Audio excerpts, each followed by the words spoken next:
Here's the problem with the Bible. Think of riding a bike. Imagine writing a book about riding a bike.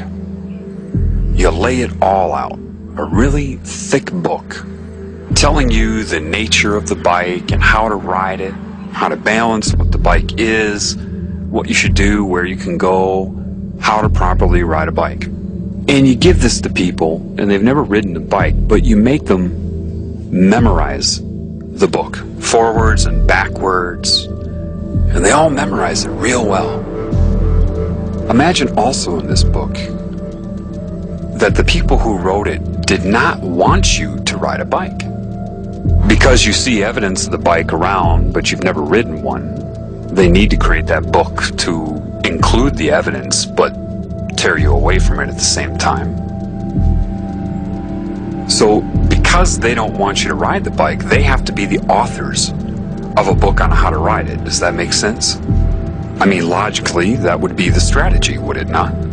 If you want to control people and keep them from being able to ride a bike, then you have to be the one in charge of all the information about the bike and all the instructions on how to ride it. So what you're going to do is you're going to mess it up.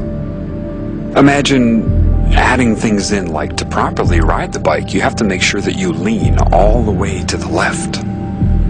And remember, you're not good enough to ride the bike. You don't really deserve to ride the bike. And the bike is angry with you, and you're going to have to beg the bike for mercy, and the odds that you're going to be able to do it successfully are almost nil. But memorize the book anyway. And you have all kinds of contradictions in this book. But the people can't argue with the contradictions because they've never ridden a bike.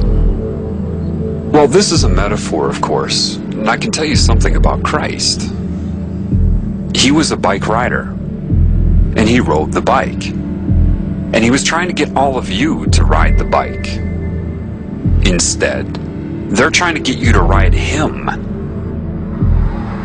How do you control people? Why did they steal the teachings of Christ? Because his truth was so pure and of an understanding they didn't have that it's very alluring.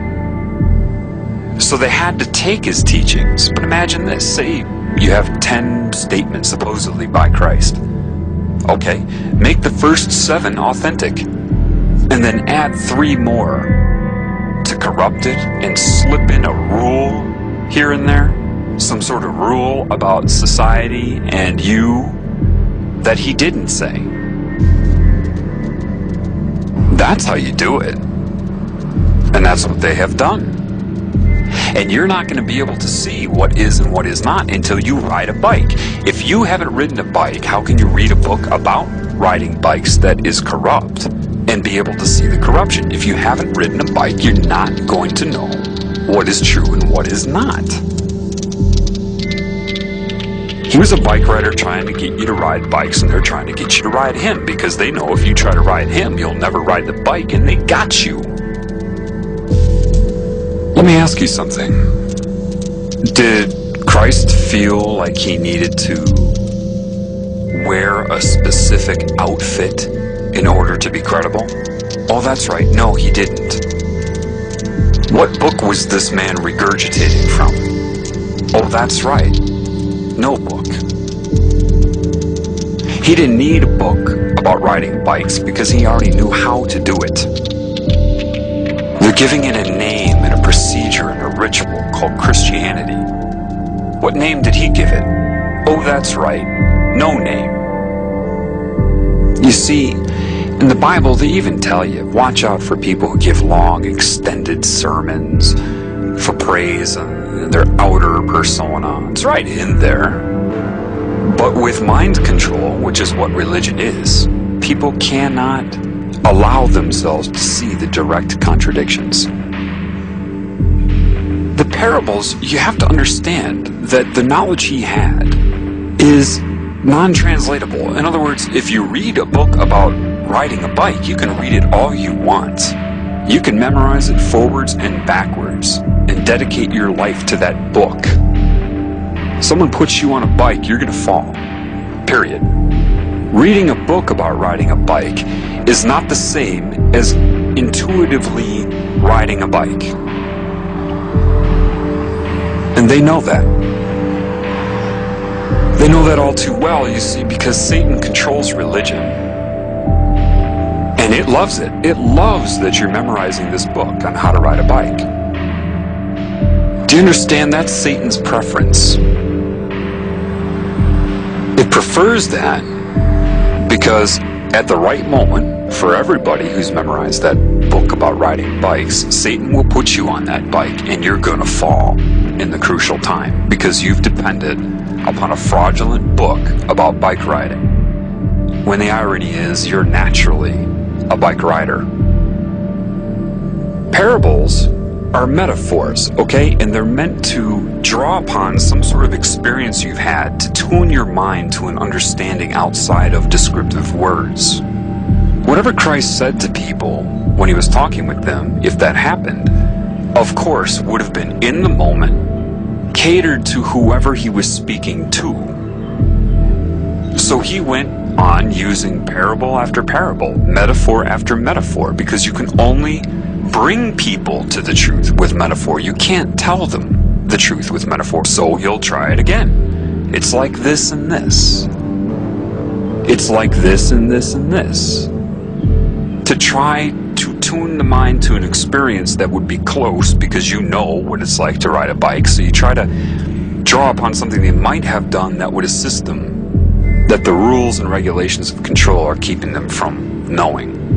You work with what you got. That's what metaphors are. An attempt to work with what you've got, with understandings that you know exist in the people that you're trying to bring to a different understanding. Does that make sense? The problem is, the majority of these used car salesmen everybody calls priests, is that they're not qualified to teach you about spirit. You've been told that they are, but they're not. Do you understand that they are practicing occult Satanism, whether they know it or not? Some of them were probably indoctrinated into Catholicism. Others were indoctrinated into Satanism and are posing as Catholic priests. Either way, they're recruiting and manipulating people with it. And if somebody does know about the occult side of it, they're not going to tell you anyway. So you have to know the truth in order to be able to see this. They're not qualified to teach you about spirit. Why? Because even if their intentions are good, they've learned about God from the Bible. These people aren't qualified to teach you about spirit any more than somebody's qualified to teach you how to ride a bike who's only read a book about riding a bike, and a fraudulent one at that, and has never ridden one themselves. They're not qualified. But because the mind control is so stiff and so strong, and there's so much fear of the unknown attached to it, the people that desperately want to ride a bike but have been programmed with this would rather kill somebody who can show them how to ride the bike because of the fear and the mind control, which is what happened to Christ. Catholicism is pure Satanism. The problem is you shouldn't need to be told that. You should be able to see that. Priests that come out and need their audience and admiration in their temple. Why does God need a temple, a building? What? It means nothing. But they get off on that because everybody gives the priest their love. I gotta be nice to a priest so I get into heaven. They don't give anything back. They just absorb the love, which is what a lot of spiritual, quote, gurus do. They absorb your energy through admiration. Let go of the book. Trust yourself. Listen, you won't believe this, but you were designed to ride that bike. That's your very design, and the book is keeping you from knowing that you naturally know how to ride it. Forget the rigidity of this book. Trust your instinct. The only way you can understand the parables given by whoever that man was is to learn them via your spirit in congruence with the spirit. Gain the knowledge so that you can look at the book and see what is true. Meaning, Put the book down. It's not going anywhere. Put it down. And don't do it ritualistically through words. I'm going to pray for so-and-so and the Lord be thy name, blah, blah. That's all ritualistic and wrong.